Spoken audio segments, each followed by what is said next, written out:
बिस्मिल्लाहिर्रहमानिर्रहीम, अस्सलाम वालेकुम। Welcome to cooking talk Urdu. मेरी आज की रेसिपी है तंदूरी चिकन मसाला। तंदूरी चिकन मसाला बनाने के लिए मैंने चिकन लिया है 1.5 किलो, प्याज ली है 1.5 पाव, जिसको उबाल लिया और उसको ग्राइंड कर लिया है। 2 अदद नींबू का रस लिया है, आधा किलो दही ली है और तंदूरी मसाला लिया है और 1 अदद कोयला लिया है। चलिए हम अब इसको तैयार करते हैं। सबसे पहले हम चिकन को मैरिनेट करेंगे। आइए देखते हैं इसको कैसे मैरिनेट करना है। दही में सबसे पहले हम तंदूरी मसाला शामिल करेंगे। तंदूरी मसाला इंशाल्लाह इसकी रेसिपी मैं आपको बहुत जल्द दूंगी। आप कोई सा भी मसाला इस्तेमाल कर सकते हैं। तंदूरी और लेमन जूस, और इसको अच्छी तरह मिक्स कर लेंगे और इसमें ऑयल शामिल करेंगे हल्के ज़रूरत।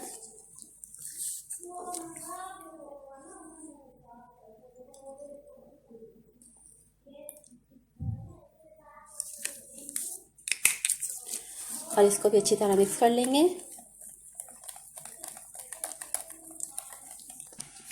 अब ये सारा मसाला हम चिकन में शामिल कर देंगे।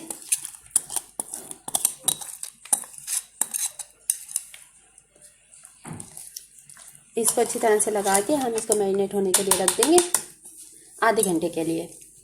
और साथ ही इसमें हम शामिल कर देंगे पिसी हुई प्याज, उबली हुई पिसी हुई।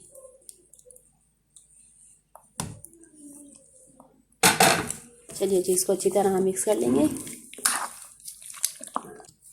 लीजिए, ये अच्छी तरह मिक्स हो गया है। अब इसमें आधा कप ऑयल का और शामिल करेंगे।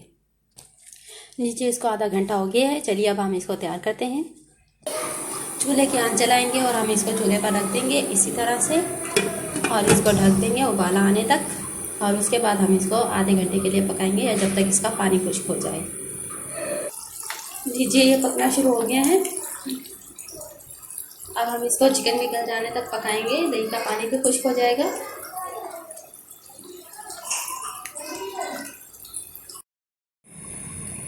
ये लीजिए, चिकन तकरीबन गल चुका है,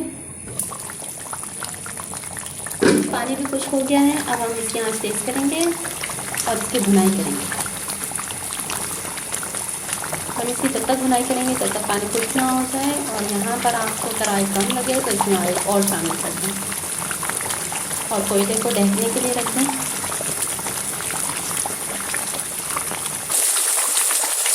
इसको तकरीबन खुश्क हो गया है।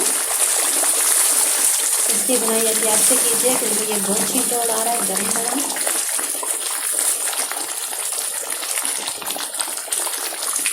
अब हम ऑयल निकलने का इंतज़ार करेंगे। लीजिए, निकल आया है। अब हम इसे शामिल कर देंगे हरी मिर्च और हरा धनिया।